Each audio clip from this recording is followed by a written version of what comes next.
Mr. Wade here. We are now at the Oregon State Mental Hospital in Oregon and the state of Oregon. This is where One Flew Over the Cuckoo's Nest, the movie with Jack Nicholson, was made at, 1975. This is the exact location. This is where Me and Mrs. Crime new story takes off. Telling you about a murderistic thing that happened with a son, his mother, and we will be telling you that story shortly. To all you newcomers, subscribe to our channel. Tombstone Whisper is bringing you guys a new adventure today. Stay tuned. This is the main entry map for the Oregon State Hospital here. They have a museum, memorial, and all the other services. Wow.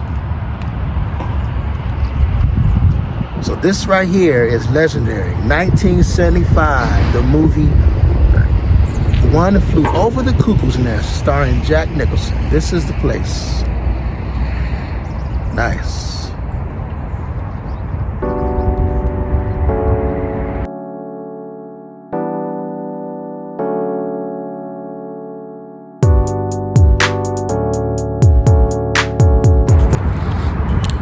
So, hope you guys enjoy the story we're going to talk about here. This is the hospital that he is now at. The person that we're going to break down of what happened and how it happened, what caused the issue and everything like that. But this person we're going to talk about in today's story is right here in this hospital. Right here. Oregon State Mental Hospital. Originally made by Dr. Hawthorne. We came down Hawthorne Avenue to get here and did some turns here and there, but this is the actual mentally insane hospital in Oregon State. Stay tuned.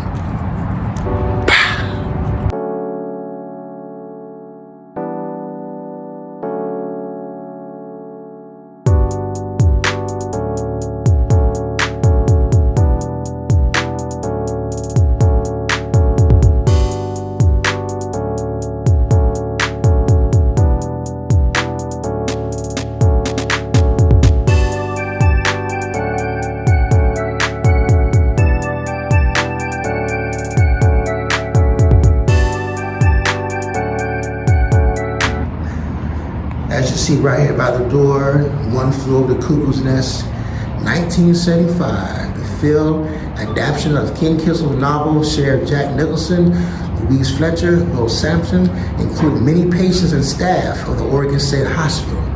Production began in January of 1975 at this very spot. It went on to win 5 Oscars in 1976.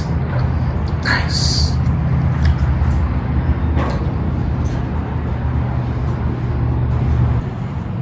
This is a bench right outside the Oregon State Hospital, and a lot of artwork on this bench. Nice. Very nice.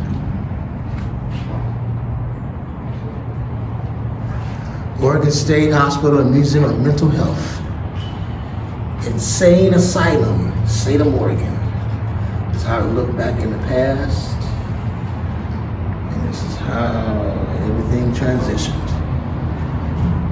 The superintendent, Dr. Horace Carpenter.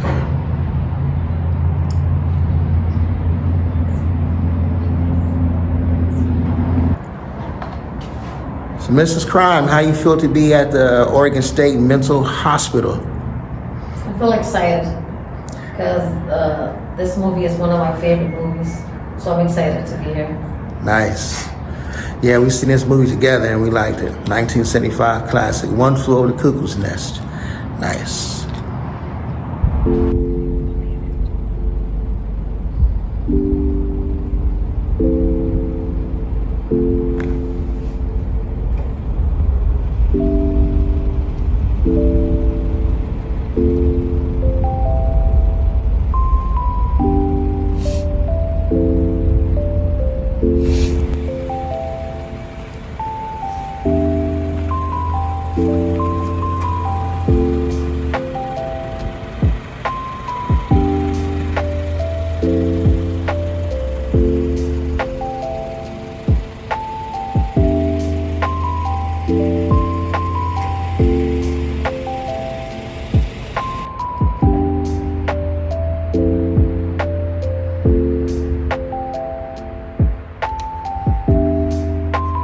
So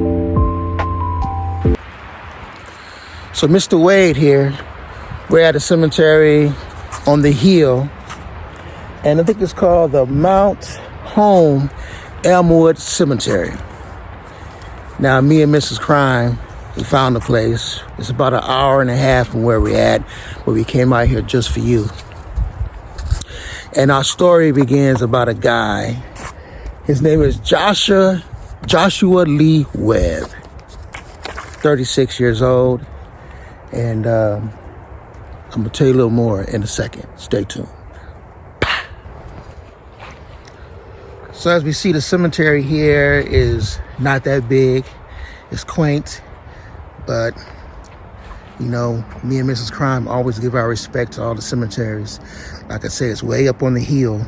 But me and Mrs. Crime made it. We made it here to bring you guys the story of Joshua Lee Webb. Nice. Okay, so Joshua Lee Webb, who was he? He was a son, typical son, right? He had mental issues, of course, and I guess he was living on his own at a point, so his mom and dad decided to bring him here to Estacada, Oregon, to live with them.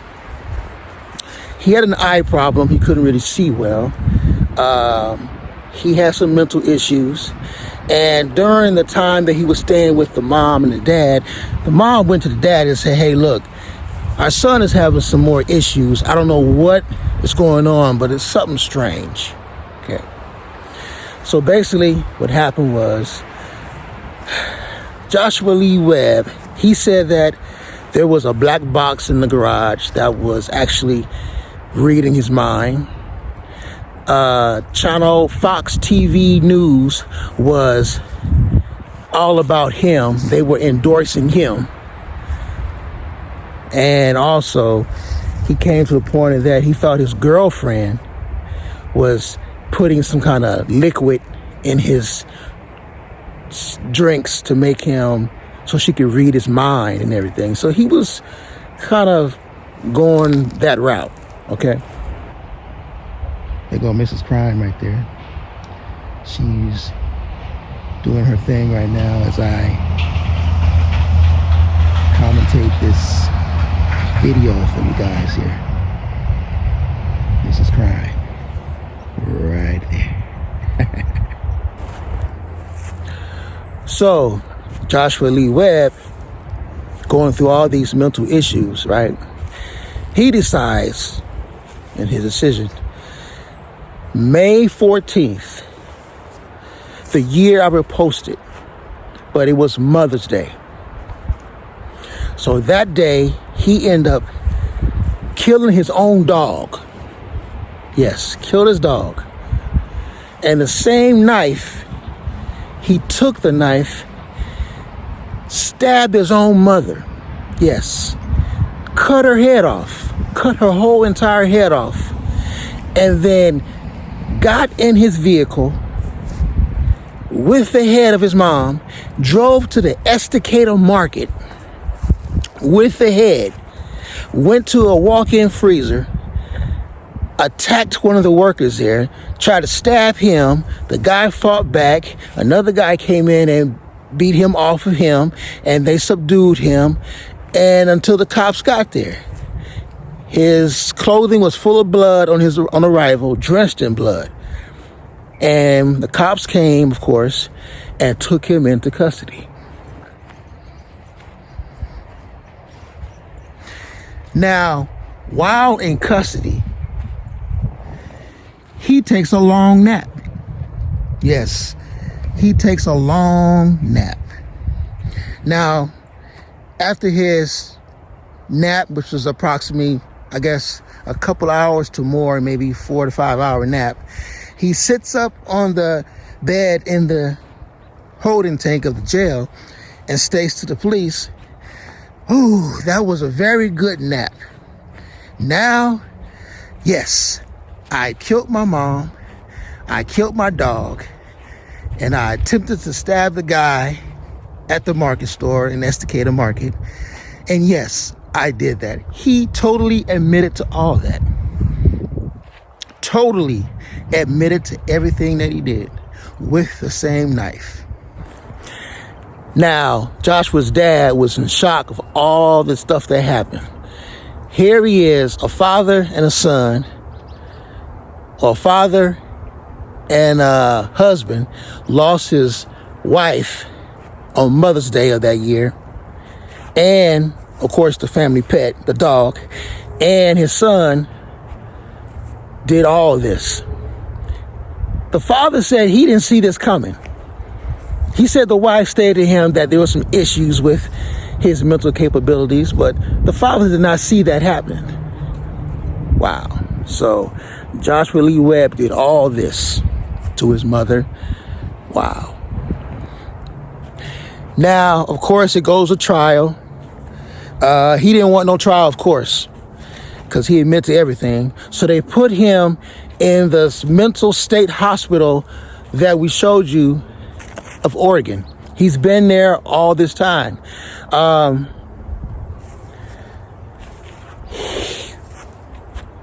The people that are sisters of Joshua stated that she came home on Mother's Day that day to surprise her mom, walked in the house and saw her mother's body on the floor because her brother had already did what he did. So her, the sister, other family members and friends were wondering, is this guy going to ever do time in the actual prison? Until he's evaluated, until he does whatever time at the Oregon State Mental Hospital, there's no prison time until he goes there. Of course, he's not getting out of the Oregon State Hospital, but definitely, there need to be something done besides they think because of him going there, it's not really a severe punishment. But he's claiming mental status, so that's where they put everybody at when they had mental status. Wow. So right now, I'm looking for the mom's grave. That's why we're here. We're going to find the mom's grave, and I'm going to give respect to the mom and me and Mrs. Crime, and just a shame what happened to her, horrific, detailed scenario of what happened to her by her own son. So Mr. Wade is going to find her grave, and stay tuned.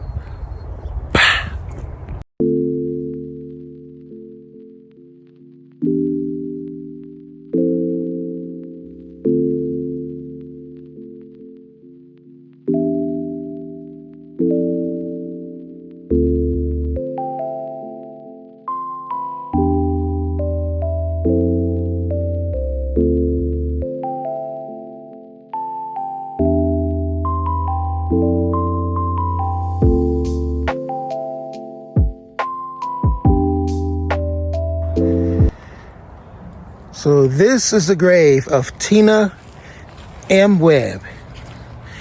That's her husband, David D. Webb. He's got his name there, but he has not passed on yet. But it says loving wife, mother, and grandmother. This is Tina Webb's grave. Her own son took her life on Mother's Day.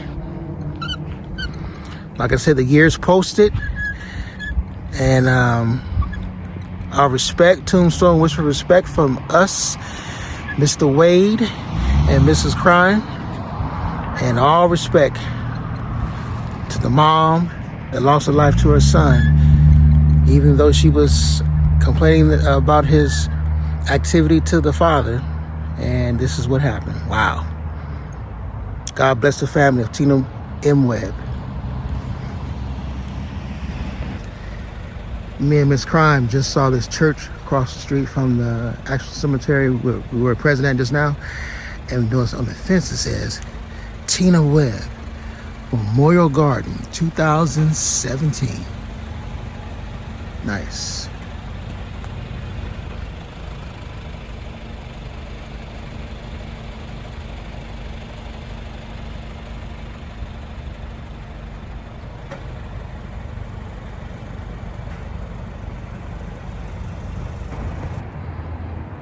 I hope you guys enjoyed our video of Miss Tina Webb and the tragic thing that happened to her by her own son. Thank you to all our subscribers out there. Many more videos coming from Tombstone Whispers. I'm Mr. Wade and Mrs. Crime. thank you for watching. Many more to come.